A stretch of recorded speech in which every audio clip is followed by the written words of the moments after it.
नमस्कार दोस्तों। अब अपना गोदान का चौथा परिच्छेद शुरू होता है। 3 परिच्छेद अपन ने पढ़ लिए हैं। चौथा देखिए, थोड़ा बड़ा ज़रूर है, आप वीडियो के साथ अंत तक ही बने रहें।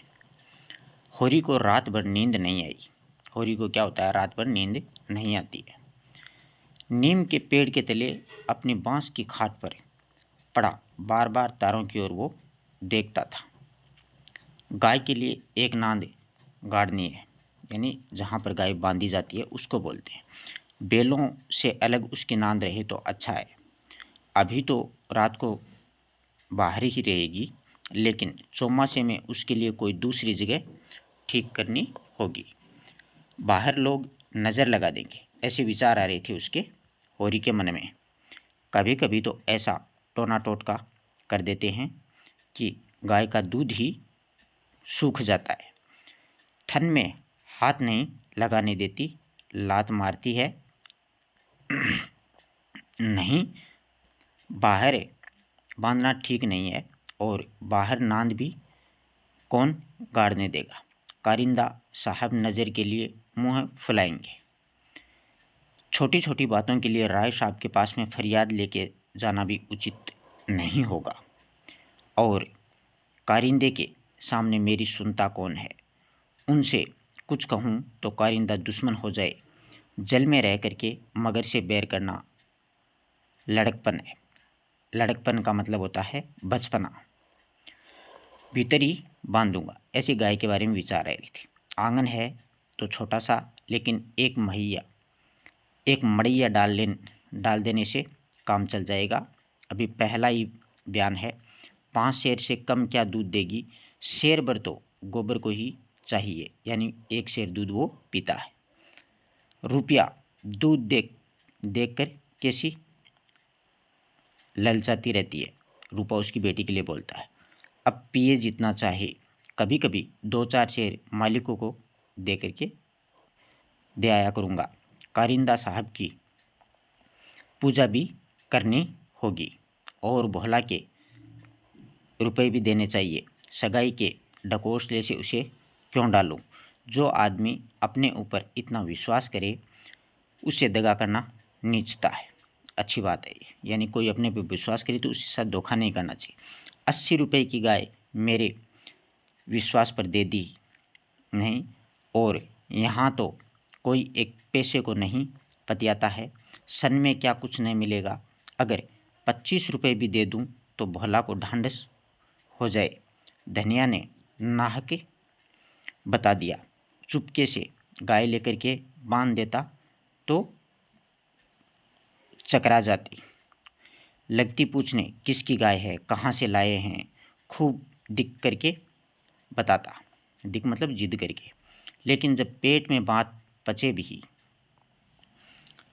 कभी 2-4 पैसे ऊपर से आ जाते, उनको भी तो नहीं छिपा सकता। और ये है अच्छा भी है, उसे घर की चिंता रहती है। अगर उसे मालूम हो जाए कि इनके पास भी पैसे रहते हैं तो फिर नखरे बगाड़ने लगे। गोबर जरा आलसी है, नहीं मैं गऊ की ऐसी सेवा करता जैसी करनी चाहिए। आलसी वालसी कुछ नहीं है, इन उम्र में कौन सा आलसी नहीं है। मैं भी दादा के सामने मटरगश्ती भी किया करता था। बेचारे पहर रात के कुट्टी काटने लगते, कभी द्वार पर झाड़ू लगाते, कभी खेत में खाद फेंकते। मैं पड़ा सोता रहता था। कभी जगा देते थे तो कभी मैं बिगड़ जाता और घर छोड़कर भाग जाने की धमकी देता था। लड़के जब अपने माँ बाप के सामने भी जिंदगी का थोड़ा सुख न भोगेंगे तो फिर अपने सिर पड़ गई तो क्या भोगेंगे। दादा के मरते ही क्या मैं घर नहीं संभाल लिया।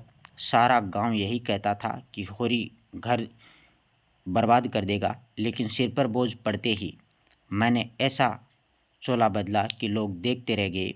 शोभा और हीरा अलग ही हो गए। नहीं, आज इस घर की और ही बात होती। इसके भाइयों के नाम है शोभा और हीरा। ध्यान रखना, ये पूछा जा सकता है होरी के भाइयों के नाम। 3 हल एक साथ चलते हैं, अब तीनों अलग अलग चलते हैं। बस समय का फेर है। धनिया का क्या दोष था, बेचारी जब से घर में आई है कभी तो आराम से न बैठी, डोली से उतरते ही सारा काम सिर पर उठा लिया। अम्मा को पान की तरह फेरती रहती थी, जिसने घर के पीछे अपने को मिटा दिया। देवरानियों से काम करने को कहती थी तो क्या बुरा करती थी, आखिर उसे भी तो कुछ आराम मिलना चाहिए। लेकिन भाग्य में आराम लिखा होता तब मिलता, जब देवरों के लिए मरती थी, अब अपने बच्चों के लिए मरती है। वह इतनी सीधी, गमखोर, निर्छल न होती तो आज शोभा और हीरा जो मूँछों पर ताव देते फिरते हैं, वह कभी कहीं भीख मांगते होते।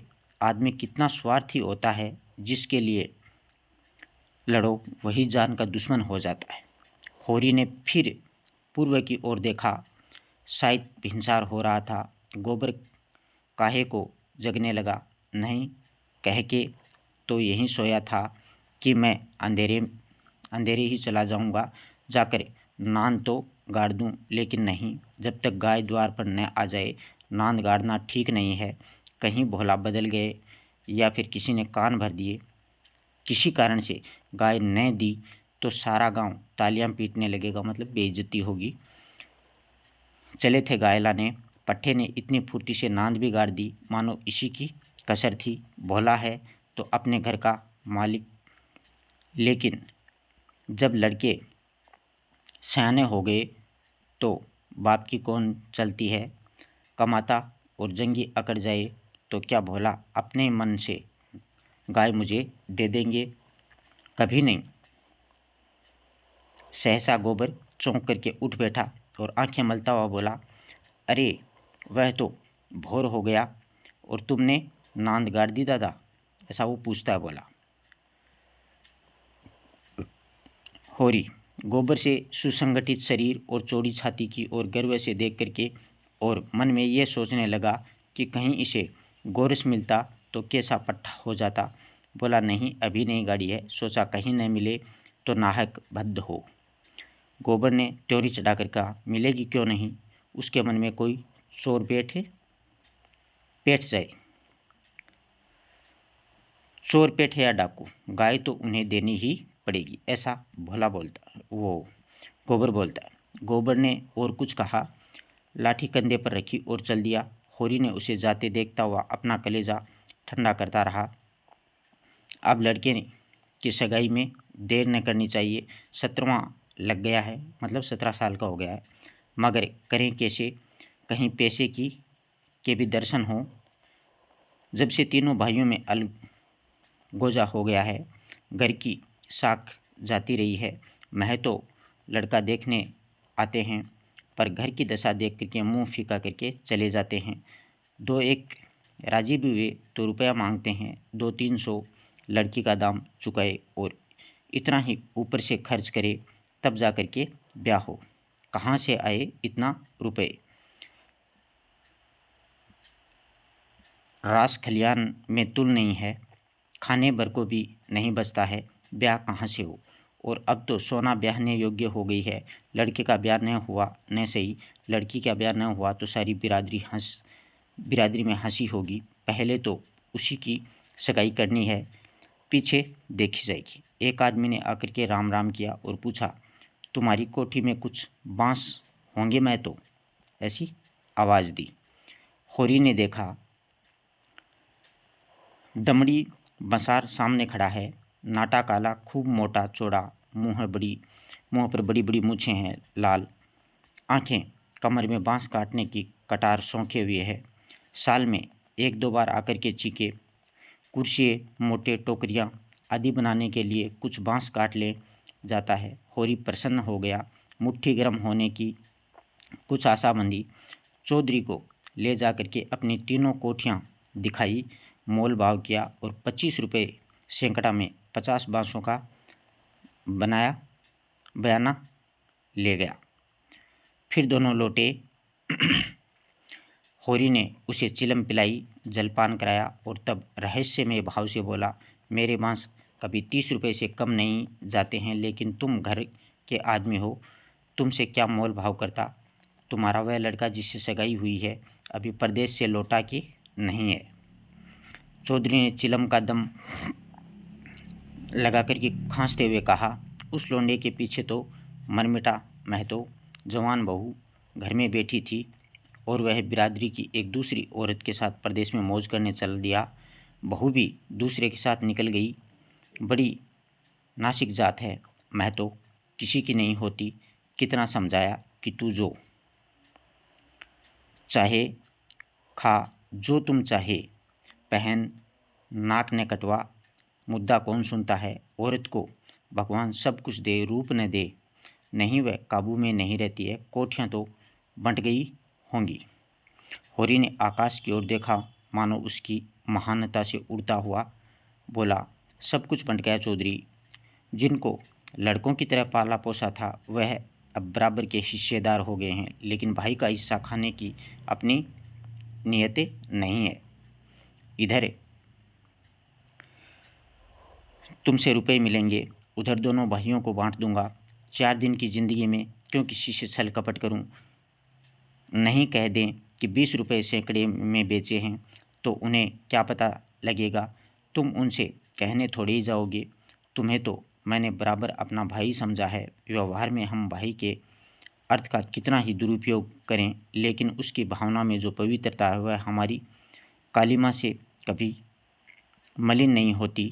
होरी ने अप्रत्यक्ष रूप से यह प्रस्ताव करके चौधरी के मुंह की ओर देखा कि वह स्वीकार करता है या नहीं। उसके मुख पर कुछ ऐसी मिथ्या विनती भाव प्रकट हुए जो भिक्षा मांगते समय मोटे भिक्षुओं पर आ जाता है। चौधरी ने होरी का आसन पा करके चाबुक जमाया। हमारा तुम्हारा पुराना भाईचारा है, मैं तो ऐसी बात है भला, लेकिन बात यह है कि ईमान आदमी बेचता है तो किसी लालच में। 20 रुपये नहीं, मैं 15 रुपये कहूँगा, लेकिन जो 20 रुपये के दाम लो। होरी ने खिसिया करके कहा, तुम तो चौधरी अंधेर करते हो। 20 रुपये में कहीं ऐसे बांस आते हैं? ऐसे क्या, इससे अच्छे बांस जाते हैं 10 रुपये में। पर हाँ, 10 कोस और पश्चिम में चले जाओ, मोल बांस का नहीं है, शहर के नगीच होने का है। आदमी सोचता है जितनी देर वहाँ जाने में लगेगी उतनी देर में 2-4 रुपये का काम हो जाएगा, यानी कुछ कमा लेगा। सौदा पट गया। चौधरी ने मिर्जई उतार करके छान पर रख दी और बांस काटने लगा। ऊख की सिंचाई हो रही थी। हीरा बहू कलेवा लेकर के कुएं पर जा रही थी। चौधरी को बांस काटते देख करके घूंघट के अंदर बोली, कौन बांस काटता है? यहाँ बांस न कटेंगे।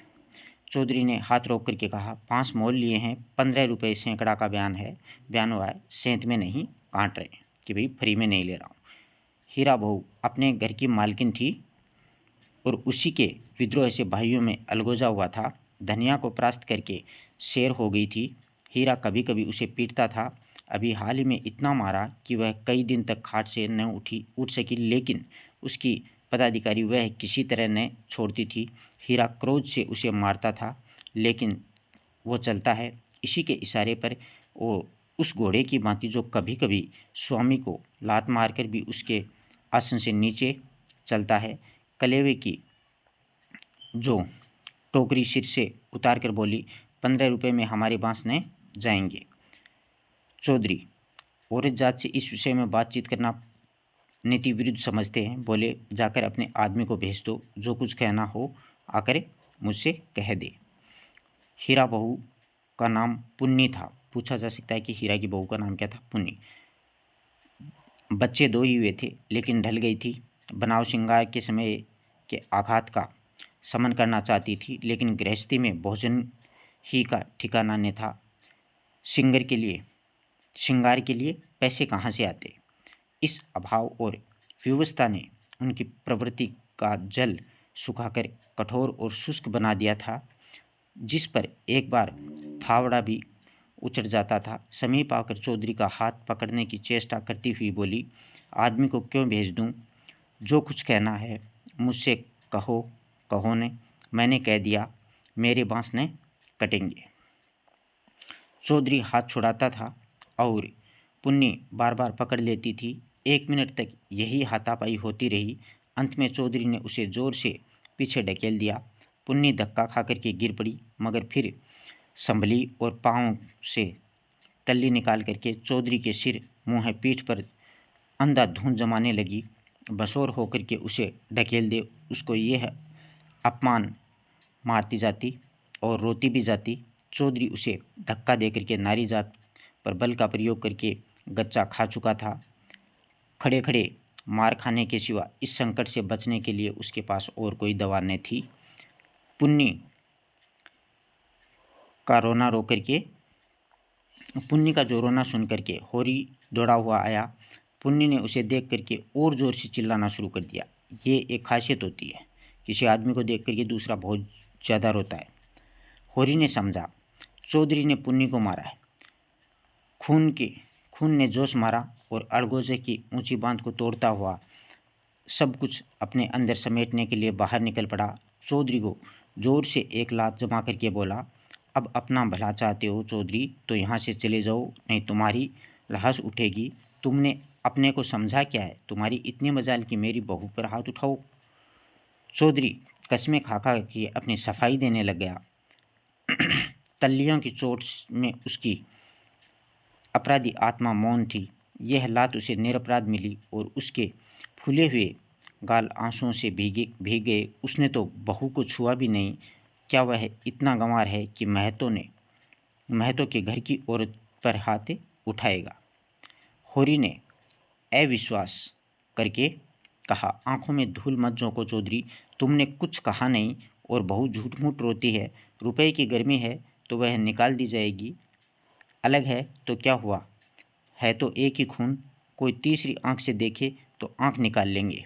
पुन्नी चंडी बनी हुई थी, गला फाड़ कर बोली, तूने मुझे धक्का देकर गिरा नहीं दिया, खा जा अपने बेटे की कसम।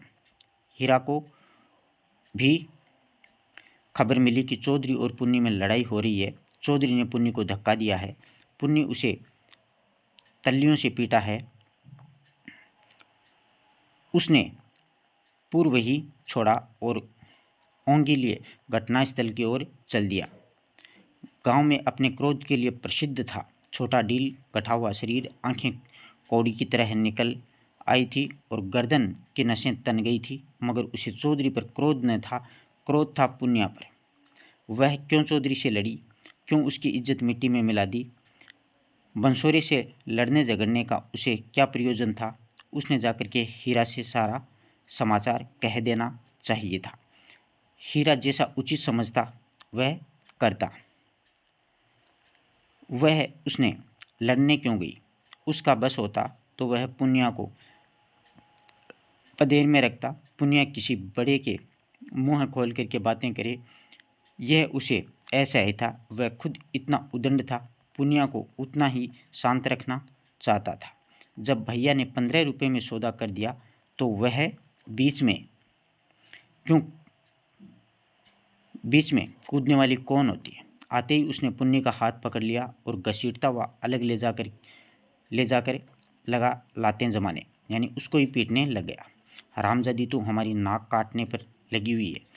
तू छोटे छोटे आदमियों से लड़ती फिरती है, किसकी पगड़ी नीची होती है बता? एक लात और जमा करके। हम तो वहाँ कलेव की बाट देख रहे हैं और तू यहाँ पर लड़ाई ठाने बैठी है। इतनी बेशरम, आंखों का पानी ऐसा गिर गया है, खोद कर गाड़ दूंगा। ऐसी वो चर्चाएं अपनी पत्नी के लिए बोल रहा था। पुन्नी हाय हाय करती जाती थी और कोसती जाती, तेरी मिट्टी उठे, तुझे हैजा हो जाए, तुझे मरी आए, देवी मैया तुझे लील जाए, तुझे इन्फ्लुएंजा हो जाए, भगवान करे तू कोड़ी हो जाए, हाथ पांव कट कट के गिरे।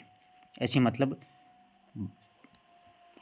जो होती है ना, उसको भला बुरा कहने लग गई थी वो, क्योंकि वो उसको परेशान करता था, उसको मार रहा था वो, इसलिए वो उसको बद्दुआएं दे रही थी। और गालियाँ तो हीरा खड़ा खड़ा सुनता रहा, लेकिन वह पिछली गाली उसे लग गई। हैजा, मरी आदि में विशेष कष्ट न था। इधर बीमारी पड़े, उधर विदा हो गए, लेकिन कोड ये घिनौनी मौत और उससे भी घिनौना जीवन है। वह तिलमिला उठा, दांत पीसता हुआ फिर पुनिया पर झपट पड़ा और जोटे पकड़ करके, मतलब बाल पकड़ करके, फिर उसके सिर जमीन पर रगड़ता हुआ बोला, हाथ पांव कट करके गिर जाएंगे तो मैं तुझे लेकर चाटूंगा। तू ही मेरे बाल बच्चे को पालेगी, तू ही इतनी बड़ी गृहस्थी चलाएगी। तू तो दूसरा बर्तार करके किनारे खड़ी हो जाएगी। चौधरी को पुनिया की इस दुर्गति पर दया आई और हीरा को उदारतापूर्वक समझाने लगा, हीरा महतो, अब जाने दो, बहुत हुआ। क्या हुआ, बहू ने मुझे मारा, मैं तो छोटा नहीं हो गया। धन्य भगवान ने यह तो दिखाया। हीरा ने चौधरी को डांटा, तुम चुप रहो चौधरी, नहीं मेरे क्रोध में पड़ जाओगे तो बुरा होगा। औरत जात इसी तरह बकती है, आज को तुमसे लड़ गई, कल को दूसरे से लड़ जाएगी। तुम भले मानस हो, हंस करके टाल गए, दूसरा बर्दाश्त न करेगा। कहीं उसने भी हाथ जोड़ दिया तो कितनी आबरू रह जाएगी बताओ। इस ख्याल से उसने क्रोध को फिर भड़काया। लपका था कि होरी ने दौड़ करके पकड़ लिया और उसे पीछे हटाते हुए बोला, अरे रे, हो तो गया, देख तो लिया, दुनिया ने तो बड़े बहादुर हो, अब क्या उसे पीस कर ही पी जाओगे। ऐसा होरी उसको कहता है। आगे देखिए, हीरा अब भी बड़े भाई का अदब करता, अदब मतलब लिहाज करता है। सीधे सीधे न लड़ता था, चाहता तो एक झटके में अपना हाथ छुड़ा लेता, लेकिन इतनी बेअदबी न कर सका। चौधरी की ओर देख करके बोला, अब खड़े क्या ताकते हो, जाकर अपने बांस काटो, मैंने सही कर दिया है, 15 रुपये सैकड़ा में तय है। कहा तो पुन्नी रो रही थी वहाँ पर। कहाँ जमक कर उठी और अपना सिर पीट करके बोली, लगा दे घर में आग, तुझे क्या करना है। भाग फूट गया कि तुम जैसा कसाई के पल्ले पड़ी हूँ, लगा दे घर में आग। उसने कलेव की टोकरी भी छोड़ दी और घर की ओर चली गई। हीरा गर्जा, वहाँ कहाँ जाती है, चल कुएं पर, नहीं खून पी जाऊँगा। पुनिया के पांव रुक गए। वह नाटक का दूसरा अंक ने खेलना चाहती थी। चुपके से टोकरी उठा करके रोती हुई कुएं की ओर चली। हीरा भी पीछे पीछे चला और हीरा ने कहा, अब फिर मारधार न करना, इससे औरत बेशरम हो जाती है। धनिया ने द्वार पर आकर के हाँके लगाई, तुम वहाँ खड़े खड़े क्या तमाशा देख रहे हो, कोई तुम्हारी सुनता भी है कि यूं ही शिक्षा दे रहे हो। उस दिन इसी बहू ने तुम्हें घूंघट की आड़ में डाडीजार कहा था, भूल गए।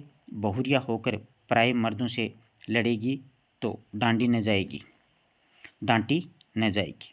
होरी द्वार पर आकर के नटखटपन के साथ में बोला, और जो मैं इसी तरह तुझे मारूं। क्या कभी मारा नहीं है, जो मारने की सुध बनी हुई है।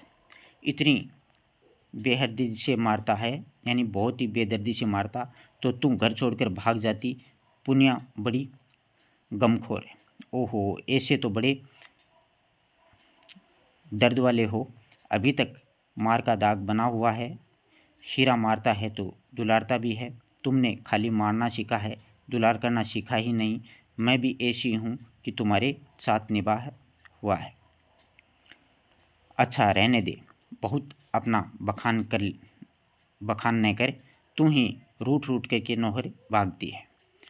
जब महीनों खुशामद करता था, जब जाकर के आती थी, जब अपनी गरज सताती थी तब मनाने जाते थे, लाला मेरे दुलार से नहीं जाते थे।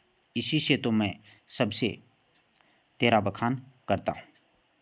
वैवाहिक जीवन का प्रभात में लालसा अपने गुलाबी मादकता के साथ में उदय होता है और हृदय के सारे आकाश को अपने माधुर्य की सुनहरी किरणों से रंजित कर देती है। फिर मध्याह्न का प्रखर ताप आता है, क्षण अक्षण वह बगुले उठते हैं और पृथ्वी कांपने लगती है। लालसा का सुनहरा आवरण हट जाता है और वास्तविकता अपने नग्न रूप में सामने आ खड़ी है। उसके बाद विश्राममय संध्या आती है, शीतल और शांत, जब थके हुए पथिकों की भांति दिन भर की यात्रा का वृतांत कहने और सुनते हैं। तटस्थ भाव से मानो हम किसी ऊंचे शिखर पर जा बैठे हैं, जहाँ नीचे का जनरूवर हम तक नहीं पहुंचता। धनिया ने आंखों में रस भर करके कहा, चलो चलो बड़े बखान करने वाले, जरा सा कोई काम बिगड़ जाए तो गर्दन पर सवार हो जाते हो। होरी ने मीठे उलाहने के साथ में कहा, ले अब यही तो बेइंसाफी मुझे अच्छी नहीं लगती। धनिया भोला से पूछा, मैं इनसे तेरे बारे में क्या क्या कहा था? धनिया ने बात बदल करके कहा, देखो गोबर गाय लेकर आता है कि खाली हाथ? चौधरी ने पसीने से लथपथ आकर के कहा, मैं तो चल करके बांस गिन लो, कल ठेला ला करके उठा ले जाऊंगा। होरी ने बांस गिनने की ज़रूरत न समझी। चौधरी ऐसा आदमी नहीं है, फिर भी एक आध बांस बेसी भी काट लिया तो क्या है, रोज ही तो मंगनी बांस करते रहते हैं। सहालगों में तो मंडप बनाने के लिए लोग दर्जनों बांस काट ले जाते हैं। चौधरी ने 7.5 रुपये निकाल करके उसके हाथ में रख दिए थे। होरी ने गिन करके कहा, और निकालो, हिसाब से 2.5 और होते हैं कि 2.5 रुपये और होते हैं। चौधरी ने बेमुरवत्ती कहा, 15 रुपये में तय हुए हैं कि नहीं? 15 रुपये में नहीं, 20 रुपये में हुए। हीरा महतो ने तुम्हारे सामने 15 रुपये कहे थे, कहो तो बुला लाऊं? तय तो 20 रुपये में हुए थे चौधरी, अब तुम्हारी जीत है, जो चाहे कहो। 2.5 रुपये निकालते तुम 2 ही दे दो। मगर चौधरी कच्ची गोलियां नहीं खेला था। अब उसे किसका डर? होरी के मुँह में तो ताला पड़ा हुआ था। कुछ कहे माथा ठोक करके रह गया, बस इतना बोला, ये अच्छी बात नहीं है चौधरी, 2 रुपये दबा करके राजा ने हो जाओगी। चौधरी तीक्ष्ण स्वर में बोला, और तुम क्या भाइयों के थोड़े थोड़े पैसे दबा करके राजा हो जाओगे? 2.5 रुपये पर अपना ईमान बिगाड़ रहे हो, उस पर मुझे उपदेश देते हो, और अभी पर्दा खोल दूं तो सिर नीचा हो जाए। होरी ने जैसे सैकड़ों जूते पड़ गए। चौधरी तो रुपये सामने ज़मीन पर रख करके चला गया, पर वह नीम के नीचे बैठा बड़ी देर तक पछताता रहा। वह कितना लोभी स्वार्थी उसका उसे आज पता चला। चौधरी ने 2.5 रुपये दे दिए होते तो वह खुशी से कितना फूल उठता, अपनी चालाकी को सराहता कि बैठे बैठाए 2.5 रुपये मिल गए। ठोकर खाकर भी हम सावधानी के साथ में पग उठाते हैं। धनिया अंदर चली गई थी, बाहर आई तो रुपए ज़मीन पर पड़े दिखे। गिनकर बोली, और रुपए क्या हुए? 10 ने चाहिए। हीरा ने एक लंबा मुंह बना करके कहा। हीरा ने 15 रुपये में दे दिए। होरी ने कि हीरा ने 15 रुपये में दे दिए तो मैं क्या करता? हीरा 5 रुपये में दे देगा, हम नहीं देते इन दामों में। वह मारपीट हो रही थी, मैं बीच में क्या बोलता। होरी ने अपनी पराजय अपने मन में ही डाल ली, जैसे कोई चोरी से आम तोड़ने के लिए पेड़ पर चढ़े और गिर पड़ने पर धूल झाड़ता हुआ उठ खड़ा हो कि कोई देख न ले। ये जीत करके आप अपनी धोखेबाजियों के डींग मार सकते हैं। जीत से सब कुछ माप है, हार की लज्जा तो पी जाने की ही वस्तु है। धनिया पति को फटकारने लगी। ऐसे सुअवसर उसे बहुत कम मिलते थे। होरी उससे चतुर था, पर आज बाजी धनिया के हाथ में थी। हाथ मटका करके बोली, क्यों न हो, भाई ने 15 रुपये कह दिए तो तुम कैसे टोकते? अरे राम राम, लाडले भाई का दिल छोटा हो जाता कि नहीं? फिर जब इतना बड़ा अनर्थ हो रहा था कि लाडली बहू के गले में छुरी चल रही थी, तो भला तुम कैसे बोलते? उस वक़्त कोई दूसरा सरबस लूट लेता तो भी उन्हें सुध न होती। होरी चुपचाप सुनता रहा। मिनका तक ने झुंझलाहट हुई, क्रोध आया, खून खोला, आंख जली, दांत पिसे, लेकिन बोला नहीं। चुपके से कुदाल उठाई और ऊख गाड़ने लग गया। धनिया ने कुदाल छीन करके कहा, क्या अभी सवेरा है जो ऊख गाड़ने चले हो? सूरज देवता माथे पर आ गए हैं, नहाने धोने जाओ, रोटी तैयार है। होरी ने झुंझला कर कहा, मुझे भूखे नहीं है। धनिया ने जले पर नौन छिड़कते हुए कहा, हाँ, काहे को भूख लगेगी, भाई ने बड़े बड़े लड्डू खिला दिए ना, भगवान ऐसे सपूत भाई सबको दे। हीरा बिगड़ा क्रोध पर रस्सियां तुड़ा रहा था।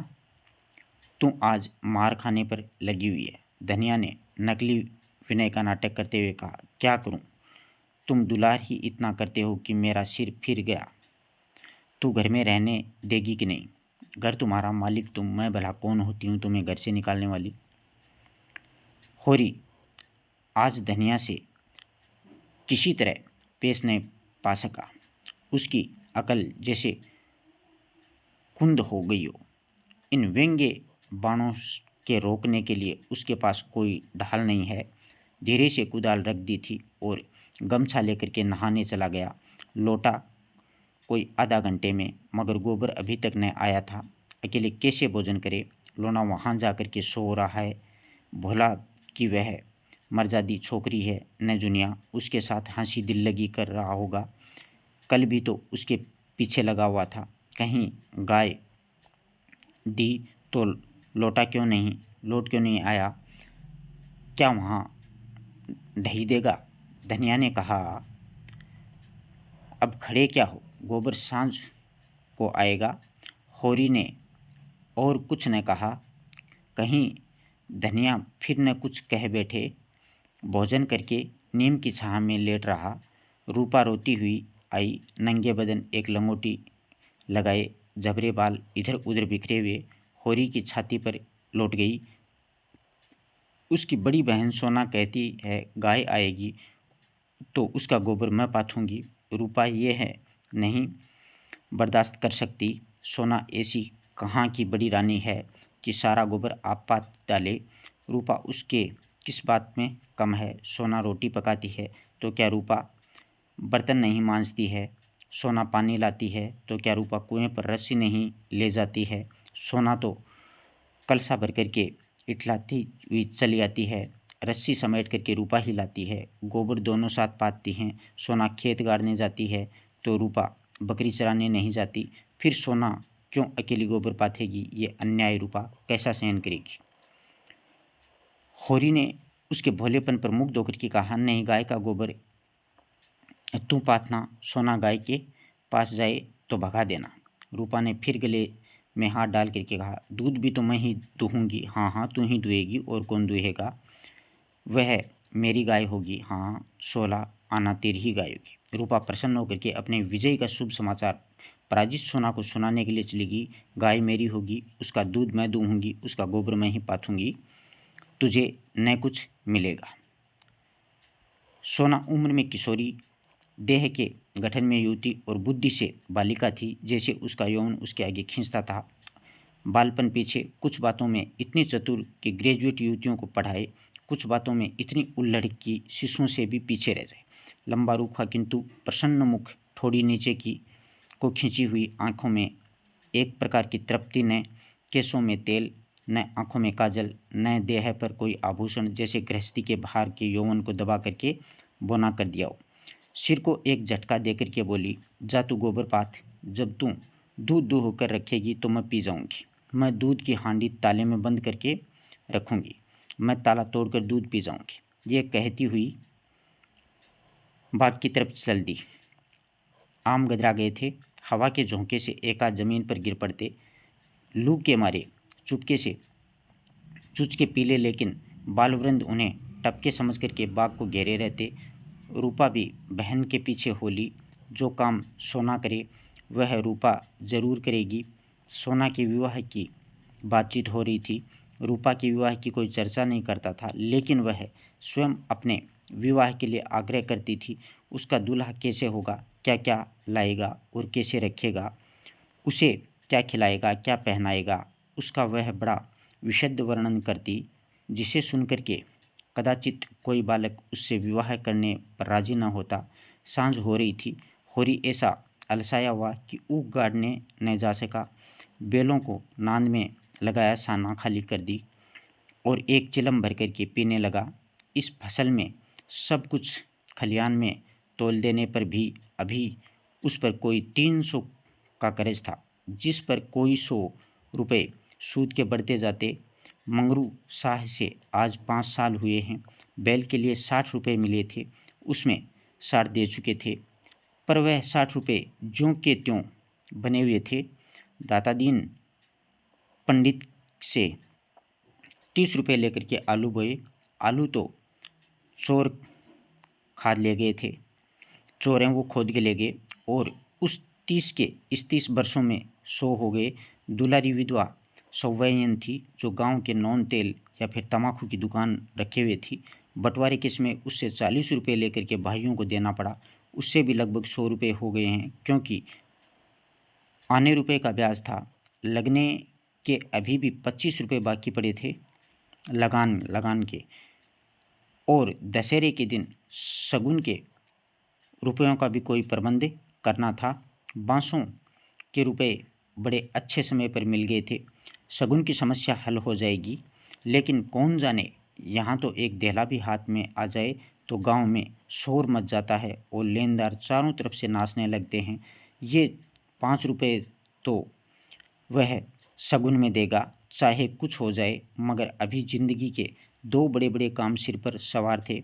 गोबर और सोना का विवाह है, बहुत हाथ बांधने पर भी 300 से कम खर्च न होंगे।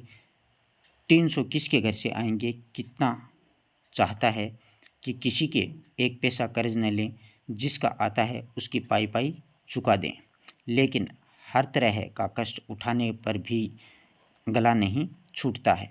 इसी तरह सूद बढ़ता जाएगा और एक दिन उसका घर द्वार सब नीलाम हो जाएगा। उसके बाल बच्चे निराश्रय होकर के भीख मांगते फिरेंगे। होरी जब काम धंधे में से छुट्टी पाकर के चिलम पीने लगता था, तो यह चिंता एक काली दीवार की भांति चारों ओर घेर लेती थी, जिसमें से निकलने की उसे कोई गली न सूझती थी। अगर संतोष था तो यही कि यह विपत्ति अकेले उसी के सिर न थी, प्राय सभी किसानों का यही हाल था। अधिकांश की दशा तो उसके बदतर थी। शोभा और हीरा को उससे अलग हुए अभी कुल 3 साल हुए थे, मगर दोनों पर 400 का बोझ लद गया था।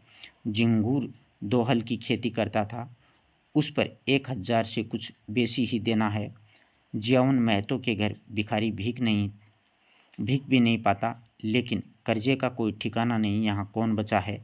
सहसा सोना और रूपा दोनों दौड़ी हुई आई और एक साथ बोली, भैया गाय ले जा रहे हैं। आगे आगे, गाय पीछे पीछे भैया हैं कि भैया वो गाय लेकर के ला रहे हैं। रूपा ने पहले गोबर को आते देखा। यह खबर सुनने की सुखरुई उसे मिली चाहिए थी। सोना बराबर की हिस्सेदार हुई और ये उसने कैसे सहा जाता। उसने आगे बढ़ कर के पहले मैंने देखा, तभी दौड़ी। बहन ने तो पीछे से देखा। सोना इस दावे को स्वीकार नहीं कर सकी और बोली, तूने भैया को कहाँ पहचाना? तू तो कहती थी कोई गाय बाकी आ रही है। मैंने ही कहा था भैया है। दोनों फिर बाग की तरफ दौड़ी। गाय का स्वागत करने के लिए धनिया और होरी दोनों गाय बांधने का प्रबंध करने लग गए। होरी बोला, चलो जल्दी से नांद काढ़ो। धनिया के मुँह पर जवानी चमक उठी। नहीं, पहले थाली में थोड़ा सा आटा और गुड़ घोल कर रख दो। बेचारी धूप में चली होगी, प्यासी होगी। तुम जा कर के नांद गाड़ो, मैं घोलती हूँ। कहीं एक घंटी पड़ी थी, उसे ढूंढ लें और उसे गले में बांधेंगे। सोना कहाँ गई? सहुई है, इनकी दुकान से थोड़ा सा काला डोरा मंगवा लो। गाय को नज़र बहुत लगती है। आज मेरे मन की बड़ी लालसा पूरी हो गई। धनिया अपने हार्दिक उल्लास को दबाए हुए रखना चाहती थी। इतनी बड़ी संपदा अपने साथ कोई नई बाधा न लाए, यह शंका उसे निराशा के हृदय में कंपन डाल रही थी। आकाश की ओर देख करके बोली, गाय के आने का आनंद तो जब है कि उसका पोरा भी अच्छा है। भगवान के मन की बात है। मानो वह भगवान को भी देना चाहती थी, भगवान को भी दिखाना चाहती थी कि इस गाय के आने से उसे इतना आनंद नहीं हुआ कि ईर्ष्यालु भगवान सुख का पदरा ऊंचा करने के लिए कोई नई विपत्ति भेज दे। वह अभी आटा घोल रही थी कि गोबर गाय को लिए हुए बालकों के एक जुलूस के साथ में द्वार पर पहुंचा। होरी दौड़ करके गाय के गले से लिपट गया। धनिया ने आटा छोड़ दिया और जल्दी से एक पुरानी साड़ी का काला किनारा फाड़ करके गाय के गले में बांध दिया। होरी श्रद्धा विहल्ल नेत्रों से गाय को देख रहा था, मानो साक्षात देवी जी का घर में पदार्पण किया हो। आज भगवान ने यह दिन दिखाया कि उसका घर गऊ के चरणों से पवित्र हो गया। ये सौभाग्य है, न जाने किसके पुण्य का प्रताप से आज हमारे घर में गाय आई है। धनिया ने भयातुर होकर के खड़े होकर कहा, खड़े क्या हो, आंगन में नांद गाड़ दो। आंगन में जगह कहाँ है? होरी बोलता है, बहुत जगह है, मैं तो बाहर ही गाड़ता हूँ। पागल न बनो, गांव का हाल जानकर भी अनजान बनते हो। अरे बित्ते भर में आंगन में गाय कहाँ बंधेगी भाई? जो बात नहीं जानते उसे टांग मत अड़ाया करो। संसार भर की विद्या तुम्हें कहीं पढ़ी हो? होरी सचमुच आपे में न था। गऊ उसके लिए केवल भक्ति और श्रद्धा की वस्तु नहीं, सजीव संपत्ति भी थी। वह उसे अपने द्वार की शोभा और अपने घर का गौरव बढ़ाना चाहता था। वह चाहता था कि गाय को द्वार पर बंधे देख करके पूछें कि ये किसका घर है? लोग कहें होरी महतो का घर है, तभी लड़की वाले भी उसकी विभूति से प्रभावित होंगे। आंगन में बंधी तो कौन देखेगा? धनिया इसके विपरीत सशंक थी। गाय को सातों पर्दों के अंदर छिपा करके रखना चाहती थी। अगर गाय आठों पहर कोठरी में रह सकती तो शायद वह उसे बाहर न निकलने देती। यूँ हर बात में होरी की जीत होती थी। वह अपने ही पक्ष पर अड़ जाता था और धनिया को दबना पड़ता था। लेकिन आज धनिया के सामने होरी की एक न चली। धनिया लड़ने पर तैयार हो गई। गोबर सोना रूपा सारा घर होरी के पक्ष में था, पर धनिया ने अकेले सबको परास्त कर दिया। आज उसमें एक विचित्र आत्मविश्वास और होरी में एक विचित्र विनय का उदय हो गया था। मगर तमाशा कैसे रुक सकता था?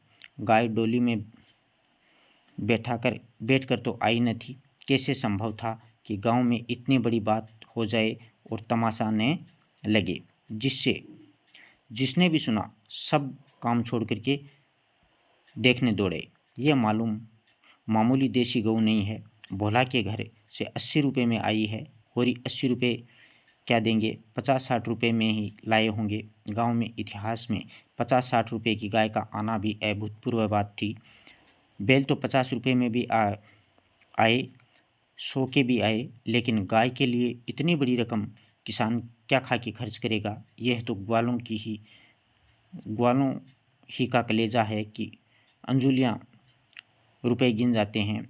गाय क्या है? साक्षात देवी का रूप है। दर्शकों आलोचकों का तांता लगा हुआ था। होरी दौड़ दौड़ करके सबका सत्कार कर रहा था। इतना विनम्र, इतना प्रसन्न चित्त वह कभी न था।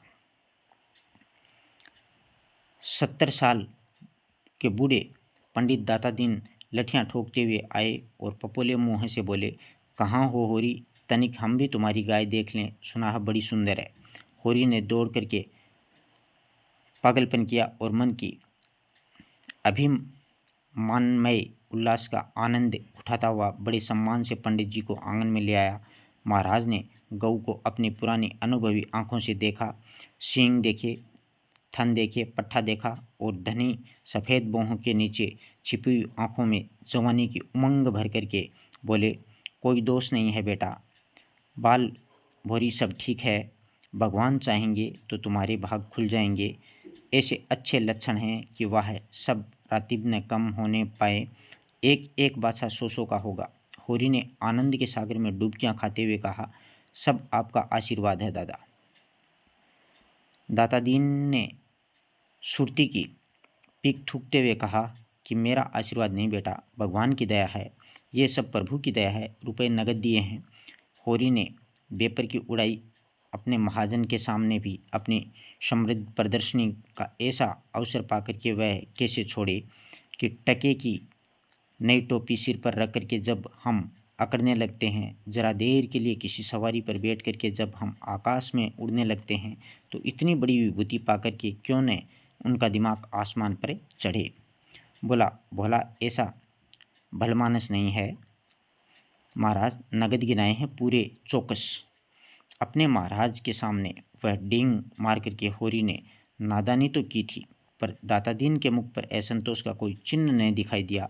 इस कथन में कितना सत्य है यह उनकी उस बुझी हुई आंखों से छिपा नहीं रह सका, और उसमें ज्योति की जगह अनुभव छिपा बैठा था। प्रसन्न होकर बोले, कोई हर्ज नहीं बेटा, कोई हर्ज नहीं, भगवान सब कल्याण करेंगे। 5 सेर दूध है, इसमें बच्चे के लिए छोड़ करके। धनिया ने तुरंत टोका, अरे नहीं महाराज, इतना दूध नहीं, कहाँ है, बुढ़िया तो हो गई है, फिर यहाँ रातिब कहाँ दराए। दाता दीन ने मरम भरी आंखों से देख करके उसकी सतर्कता को स्वीकार किया, मानो कह रहे हो गृहिणी का यही धर्म है, सीटना मर्दों का काम है, उन्हें सीटने दो। फिर रहस्य भरे स्वर में बोले, बाहर ने बांधना इतना कह देते हैं। धनिया ने पति की ओर विजयी आंखों से देखा, मानो वह कह रही है, लो अब मानोगे। दाता दीन से बोले, नहीं महाराज, बाहर क्या बांधेंगे, भगवान दे तो इसी आंगन में 3 गायें और बंधे सकती हैं। सारा गांव गाय देखने के लिए आया।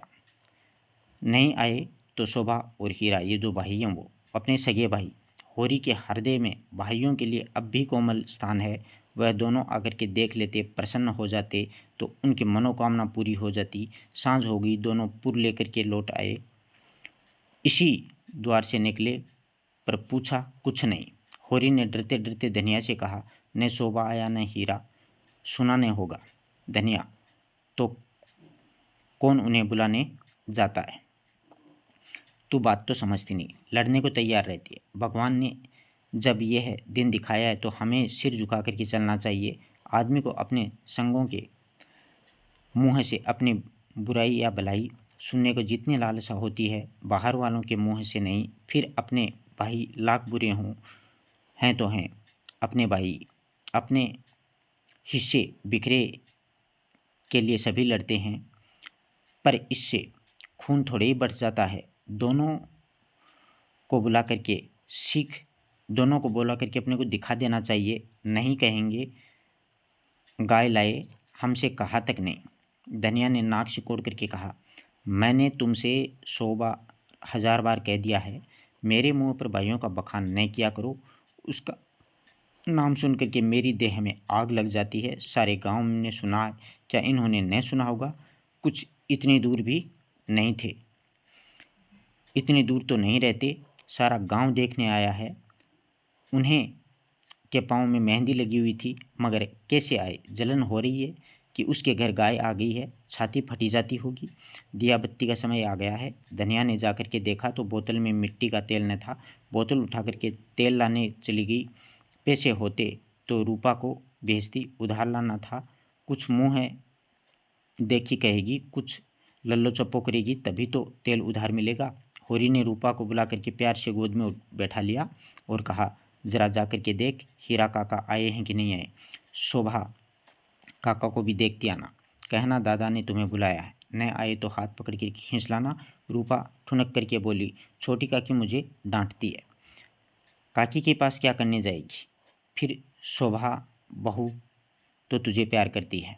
शोभा काका मुझे चिढ़ाते, कहते हैं कि मैं न कहूँगी। क्या कहते हैं बता? चिढ़ाते हैं, क्या कह करके चिढ़ाते हैं? ऐसे बाप बेटी में चर्चाएं हो रही।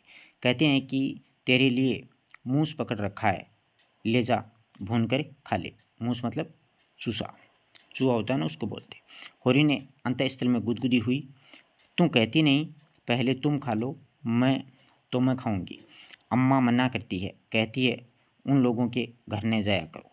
अम्मा, तू अम्मा की बेटी है कि दादा की? ऐसी वो दोनों बात कर रहे हैं। रूपा ने उसके गले में हाथ डाल करके कहा, अम्मा की, और हंसने लगी। तो फिर मेरी गोद से उतर जा, आज मैं तुझे अपनी थाली में नहीं खिलाऊंगा। घर में एक ही फूल की थाली थी, होरी उस थाली में खाता था, और थाली में खाने का गौरव पाने के लिए रूपा होरी के साथ खाती थी, और गौरव का परित्याग कैसे करे? हुमक करके बोली, अच्छा तुम्हारी बेटी हो तो फिर मेरा कहना मानेगी कि अम्मा का? तुम्हारा तो जाकर के हीरा और शोभा को खिंचला, और जो अम्मा बिगड़े, अम्मा से कहने कौन जाएगा? रूपा कूदती हुई हीरा के घर चली जाती है। द्वेष का मायाजाल बड़ी बड़ी मछलियाँ को ही फंसाता है। छोटी मछली या तो उसमें फंसती नहीं है या फिर तुरंत निकल जाती है। उसके लिए वह घातक जाल क्रीड़ा की वस्तु है, भय की नहीं है। भाइयों से होरी की बोलचाल बंद हो जाती है। वह रूपा दोनों घरों में आती जाती थी। बच्चों से क्या बेर, लेकिन रूपा घर से निकली थी कि धनिया तेल लिए मिल गई। उसने पूछा, सांझ की बेला कहाँ जाती है, चल घर। रूपा माँ को प्रसन्न करने के प्रलोभन को न रोक सकी। धनिया ने डांटा, चल घर, किसी को बुलाना नहीं जाना है। रूपा का हाथ पकड़ते हुए घर आई और होरी से बोली, मैंने तुमसे 1000 बार कह दिया है, मेरे लड़कों को किसी के घर न भेजा करो। किसी ने कुछ करा दिया तो मैं तुम्हें लेकर चाटूंगी। ऐसी ही बड़ा प्रेम तो तुम क्यों नहीं जाते, अभी पेट नहीं भरा, जान पड़ता है। होरी नान जमा रहा था। हाथ में मिट्टी लिपटे हुए अज्ञान का अनुभव करके बोल दिया कि किस बात पर बिगड़ती है भाई। यह तो अच्छा नहीं लगता कि अंधे कुकर की तरह हवा में भौंका करे। धनिया ने कुपी में तेल डालना था। इस समय झगड़ा नहीं बढ़ना चाहती थी। रूपा भी लड़कों में जा मिली। पहर रात के ज़्यादा हो चुकी थी, नांद गड़ चुकी थी, सानी और खली डाल दी गई थी। गाय मनमारी उदास बैठी थी, जैसे ही कोई वधू ससुराल आती है ना, उसी तरह। और नांद में मुँह तक न डालती। होरी और गोबर खा करके आधी आधी रोटियां उसके लिए लाए, पर उसने सूंघा तक नहीं। मगर यह कोई नई बात न थी। जानवरों को भी बहुधा घर छूट जाने का बहुत दुख होता है। होरी बाहर खाट पर बैठ करके चिलम पीने लगा तो फिर भाइयों की याद आई। नहीं, आज इस शुभ अवसर पर वह भाइयों की उपेक्षा नहीं कर सकता। उसका हृदय ये विभूति पाकर विशाल हो गया है। भाइयों से अलग हो गया है तो क्या हुआ, उसका दुश्मन तो नहीं है। यही गाय 3 साल पहले आई होती तो सभी का उस पर बराबर अधिकार होता, और कल को यही गाय दूध देने लगेगी तो क्या वह भाइयों के घर दूध नहीं भेजेगा या फिर दही नहीं भेजेगा? ऐसा तो उसका धर्म नहीं है। भाई उसका बुरा चेते, वह उसे क्यों बुरा चेते? अपनी अपनी करनी तो अपने अपने साथ होती है। अपने नारियल खाट के पाए से लगा करके रख दिया और हीरा के घर की ओर चला। शोभा का घर भी उधर ही था। दोनों अपने अपने द्वार पर लेटे हुए थे। काफ़ी अंधेरा था। होरी पर उनमें से किसी की निगाह नहीं पड़ी। दोनों में कुछ बातें हो रही थी। होरी ठिठक गया और उसने बातें सुनने लगा। ऐसा आदमी कहाँ है जो अपनी चर्चा सुन करके टल जाए? हीरा ने कहा, जब तक एक में थे एक बकरी भी नहीं ली, अब पछाई गाय ली जाती है। भाई का हक मार करके किसी को फलते फूलते नहीं देखा है। शोभा बोला, यह तुम अन्याय कर रहे हो हीरा। भैया ने एक एक पैसे का हिसाब दिया था। यह है, मैं कभी न मानूंगा कि उन्होंने पहले कमाई छिपा रखी थी। तुम मानो चाहे न मानो, यह पहले की कमाई। किसी पर झूठा इल्ज़ाम न लगाना चाहिए। अच्छा, तो यह रुपए कहाँ से आए? कहाँ से खून बरस पड़ा? उतने ही खेत तो हमारे पास हैं, उतनी ही उपज हमारी भी है। फिर क्यों हमारे पास कफन को कौड़ी नहीं है और उनके घर नई गाय आ जाती है? उधार लाए होंगे। बोला, उधार देने वाला आदमी नहीं है। कुछ भी हो, गाय है बड़ी सुंदर। गोबर लिए जाता था तो मैंने रास्ते में देखा था। बेईमान का धन जैसे आता है वैसे ही जाता है। भगवान चाहे तो बहुत दिन गाय घर में न रहेगी। होरी से और ने सुना गया। वह बीती बातों को बिसरा करके अपने हृदय में स्नेह और सौहार्द प्रिय भाइयों के पास आ गया। इस आघात ने जैसे उसके हृदय में छेद कर दिया हो। वह रस भाव उसमें किसी तरह टिक नहीं रहा था।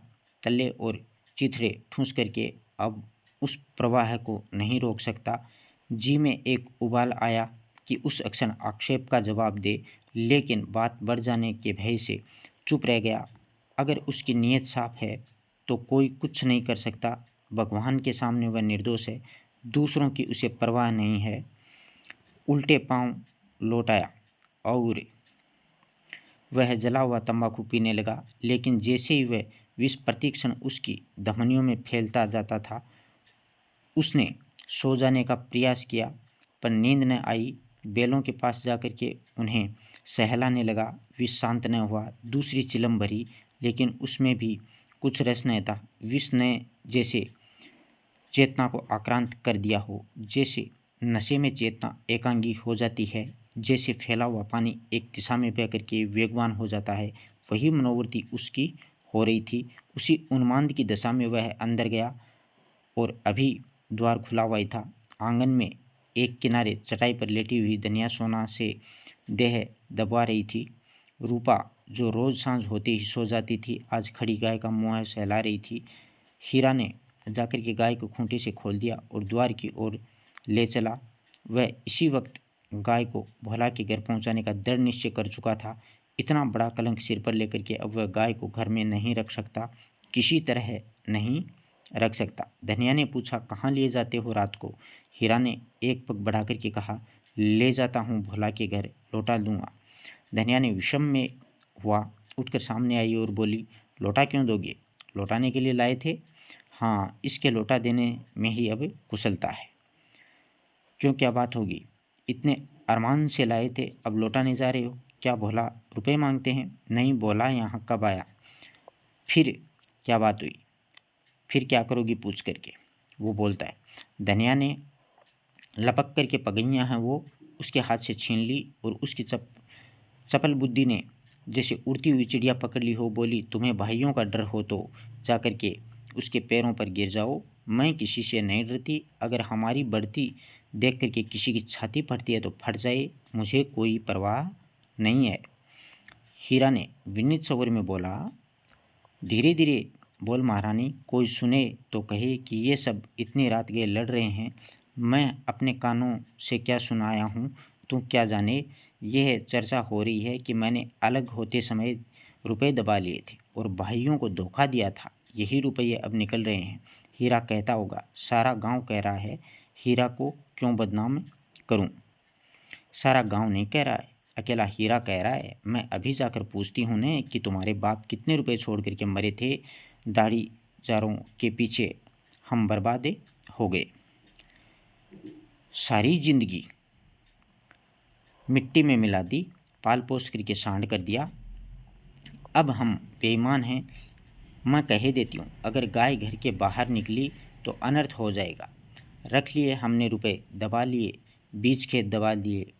डंके की चोट कहती हूँ, मैंने हंडे भर असरफियाँ छिपा लिखी थी और हीरा और शोभा को और संसार को जो करना हो कर ले, क्यों न रुपए रख लें। दो दो सांड का ब्याह नहीं किया, गोना नहीं किया, यानी हमने सब कुछ किया था। होरी सिपट गया। धनिया ने उसके हाथ से पगहियाँ छीन ली और गाय को खूंटे से बांध करके द्वार की ओर चली। होरी ने उसे पकड़ना चाहा, पर वह बाहर जा चुकी थी। वही सिर थाम करके बैठ गया। बाहर उसने उसे पकड़ने की चेष्टा करके वह कोई नाटक नहीं देखना चाहता था। धनिया ने के क्रोध को खूब जानता था। बिगड़ते ही वह चंडी बन जाती है, मारो काटो सुनेगी नहीं। लेकिन हीरा भी तो एक गुस्सेवर है, कहीं हाथ चला दे तो पल्ले हो जाए। नहीं, हीरा इतना मूर्ख नहीं है। मैंने कहाँ से कहाँ यह आगे लगा दी है। उसने अपने आप पर क्रोध आता है होरी को आने लगा। बात मन में रख लेता तो क्यों ये टंटा खड़ा होता। सहसा धनिया का कर्कश स्वर कान में आया। हीरा की गरज भी सुन पड़ी। फिर पुन्नी की पौनी पीक भी कानों में चुभी। सहसा उसे गोबर की याद आई। बाहर लपक करके उसकी खाट देखी, गोबर वहाँ नहीं था। गजब हो गया, गोबर भी वहाँ पहुँच गया। अब कुशल नहीं है, उसका नया खून है, न जाने क्या कर बैठे। लेकिन होरी वहाँ कैसे जाए? हीरा कहेगा, आप बोलते नहीं, जाकर इस डाइन को लड़ने के लिए भेज दिया है। कोलाहल प्रतिक्षण प्रचंड होता जा रहा था। सारे गांव में जाग पड़ गई थी। मालूम होता है कि कहीं आग लग गई हो। लोग खाट से उठ उठ करके बुझाने दौड़ रहे हैं। इतनी देर तक तो वह जब्त किए बैठा हुआ, फिर न रहा गया। धनिया पर क्रोध आया। वह क्यों चढ़ करके लड़ने गई है? अपने ही घर में आदमी न जाने किसको क्या कहता है। जब तक कोई मुँह पर बात न कहे यही समझना चाहिए कि उसने कुछ नहीं कहा। होरी की कर्कश प्रवृत्ति झगड़े से भागती थी। कृषक प्रवृत्ति का आदमी था। चारों बातें सुन करके गम खा जाना इससे कहीं अच्छा है कि आपस में तनाजा हो, कहीं मारपीट हो जाए, थाना पुलिस हो, बंधे फिरो, सबकी चिरोरी करो, अदालत की धूल फांको, खेतीबाड़ी जहन्नुम में मिल जाए। उसका हीरा पर तो कोई बस नहीं था, मगर धनिया को तो वह ज़बरदस्ती खींच ला सकता था। बहुत होगा, गालियाँ दे देगी, 1-2 दिन रूठी रहेगी, थाना पुलिस की नौबत तो न आएगी। जाकर के हीरा के द्वार पर सबसे दूर दीवार की आड़ में खड़ा हो जाता है होरी, और एक सेनापति की भांति मैदान में आने से पहले परिस्थिति को अच्छी तरह से समझ लेता है। अगर अपनी जीत हो रही है तो बोलने की कोई ज़रूरत नहीं है, हार हो रही है तो तुरंत कूद पड़ेगा। देखा तो 50 आदमी जमा हो गए थे। पंडित दाता दीन लाला पट्टेश्वरी, दोनों ठाकुर जो गांव के करता धरता थे, सब वहाँ पर पहुँच गए थे। धनिया का पल्ला हल्का रहा। उसकी उग्रता जनमत को उसके विरुद्ध किए देती थी। यह रणनीति में कुशल न थी। क्रोध में ऐसी जली कटी बातें कह रही थी कि लोगों की सहानुभूति उससे दूर हो जाती थी। वह गरज रही थी, तू हमें देख करके क्यों जलता है, हमें देख कर क्यों तेरी छाती फटती है। पाल पोस करके जवान कर दिया है, उसका इनाम है। हमने नए पाला होता तो आज कहीं भीख मांग करके खा रहे होते। रूख की छाया भी नहीं मिलती। होरी ने शब्द ज़रूरत से ज़्यादा जान पड़े। भाइयों को पालना पोसना उसका धर्म था।